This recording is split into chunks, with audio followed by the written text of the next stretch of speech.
Salam berjumpa kembali Bapak Ibu Saudara-saudari, teman-teman sekalian, sahabat-sahabatku yang terkasih dalam Tuhan. Pada kesempatan ini saya mengajak kita kembali lagi mempersiapkan sedikit waktu kita mendengarkan sabda Tuhan yang kita ambil dari Penginjil Markus bab 3 ayat 22 sampai 30. Yesus dan Beelzebul. Dan ahli-ahli Taurat yang datang dari Yerusalem berkata, "Ia kerasukan Beelzebul dan dengan penghulu setan ia mengusir setan."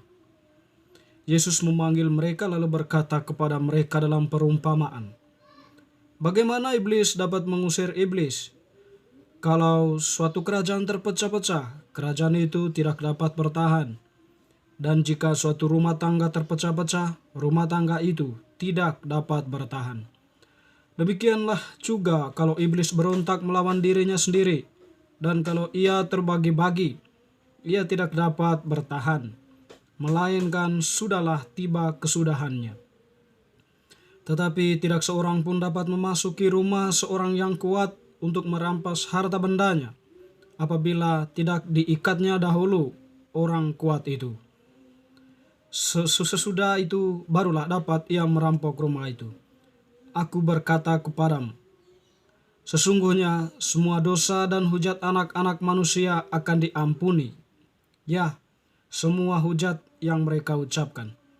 Tetapi apabila seorang menghujat Roh Kudus, ia tidak mendapat ampun selama-lamanya, melainkan bersalah karena berbuat dosa kekal. Ia berkata demikian karena mereka katakan bahwa ia kerasukan roh jahat." Demikianlah sabda Tuhan, terpujilah Kristus. Bapak Ibu Saudara-saudari, teman-teman sekalian, sahabat-sahabatku yang terkasih, Penginjil Markus yang telah kita dengarkan tadi merupakan kelanjutan kisah dari Penginjil Markus bacaan sebelumnya, di mana bacaan sebelumnya itu Penginjil Markus bab 3 ayat 20 sampai 21, dan kelanjutannya kita dengarkan pada hari ini. Bacaan tersebut tadi menampilkan kepada kita suatu semacam sebuah jawaban dari Yesus dari tuduhan yang disampaikan oleh ahli-ahli Taurat kepadanya, di mana dikatakan oleh ahli-ahli Taurat yang datang dari Yerusalem, "Ia kerasukan Beelzebul dan dengan penghulu setan ia mengusir setan." Nantikan bahwa melihat atau seperti yang kita katakan pada bacaan sebelumnya itu, bahwa Yesus yang melakukan begitu banyak mujizat, menyembuhkan orang sakit, lalu kemudian mengusir setan. Mereka, orang ahli-ahli Taurat ini, tidak merefleksikan lebih jauh bahwa yang dilakukan oleh Yesus itu merupakan salah satu bentuk atau bukti bahwa Allah itu berkarya secara nyata di dalam dunia ini, atau kepenuhan janji Allah itu sudah terjadi di dalam diri Yesus Kristus dan sudah dimulai.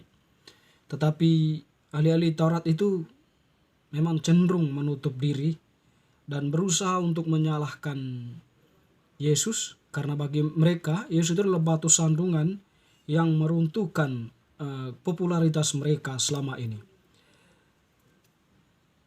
Karena pernyataan demikian, maka Yesus pun memberikan sebuah jawaban yang setidaknya itu memberikan sebuah pemahaman baru juga untuk mereka, baik secara logika, rasional, maupun secara iman, ya.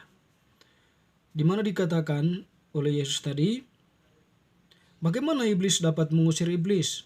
Kalau suatu kerajaan terpecah-pecah, kerajaan itu tidak dapat bertahan. Dan jika suatu rumah tangga terpecah-pecah, rumah tangga itu tidak dapat bertahan. Sebuah perumpamaan yang menjelaskan bahwa kalau Yesus menggunakan kekuatan iblis, kekuatan Beelzebul, penghulu setan, mengusir setan, ya tentu di sana ada sebuah paradoksal, ya, ada sebuah situasi paradoksal di mana setan itu melawan dirinya sendiri. Ya. Sementara kan kita paham Orang yang kerasukan setan itu ya setan itulah yang berkarya di dalamnya. Dan kalau Yesus mengusir roh setan atau setan itu dengan kekuatan setan itu sendiri, dan setan itu pergi, maka di sana memang terjadi suatu paradoks ya, di mana setan itu takut dengan dirinya sendiri gitu. Lalu kemudian Yesus lebih jauh mengatakan bahwa demikianlah juga kalau iblis berontak melawan dirinya. Yesus mempertegas hal itu ya. Tidak dapat bertahan, melainkan sudahlah tiba kesudahannya. Tetapi seorang pun dapat memasuki rumah. Ini sebuah adalah perumpamaan yang lebih jauh ya. Tidak seorang pun yang masuk ke rumah seorang yang kuat ya. Bisa masuk kalau dia mengikat dulu orang yang kuat itu. Kalau tidak diikat ya pasti mereka tidak akan berhasil masuk ke dalam rumahnya. Tetapi yang menarik teman-teman saudara-saudara yang terkasih, pernyataan ahli-ahli Taurat tadi itu sampai kepada sebuah situasi yang disampaikan oleh Yesus bahwa mereka itu menghujat Roh Kudus ya. Tetapi apabila seorang, aku berkata kepadamu, sesungguhnya semua dosa dan hujat anak manusia akan diampuni. Ya, akan diampuni. Semua, tetapi apabila seorang menghujat Roh Kudus, ia tidak mendapat ampun selama-lamanya, melainkan bersalah karena berbuat dosa kekal. Jadi di sini Bapak, menghujat anak manusia masih diberi ruang pengampunan. Ya. Menghujat Yesus masih diberi ruang pengampunan di sana. Tapi Yesus mengatakan bahwa tapi kalau orang yang menghujat Roh Kudus, mereka akan tidak mendapat ampun selama-lamanya, karena mereka berbuat dosa kekal. Dengan demikian teman-teman, saudara-saudari yang terkasih, kita bisa memahami apakah yang dikatakan tadi oleh ahli-ahli Taurat itu merupakan penghujatan terhadap Roh Kudus. Yesus hanya menyampaikan pernyataan itu. Kalau kita baca dari pernyataan-pernyataan Yesus dari sebelumnya, bagaimana setan mengusir setan. Tapi di sini Yesus berkarya bersama Roh Kudus. Jadi Roh Kuduslah yang berkarya di sana. Bahwa setan itu bisa lari, bisa pergi. Yesus dapat mengusir setan karena Roh Kudus berkarya, atau Yesus bersama Roh Kudus itu berkarya di sana. Jadi antara Yesus dengan Roh Kudus tak terpisahkan.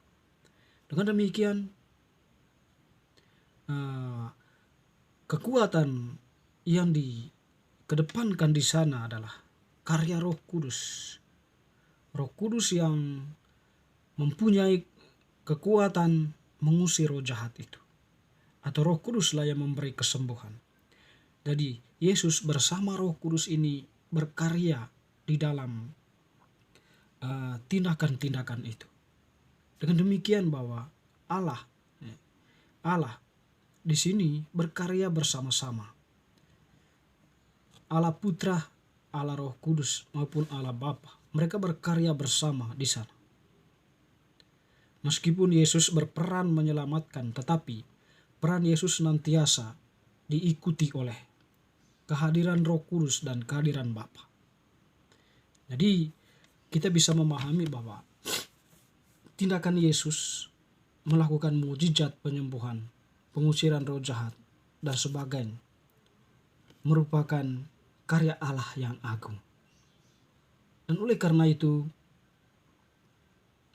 Allah itu sesungguhnya berkarya dalam dunia ini.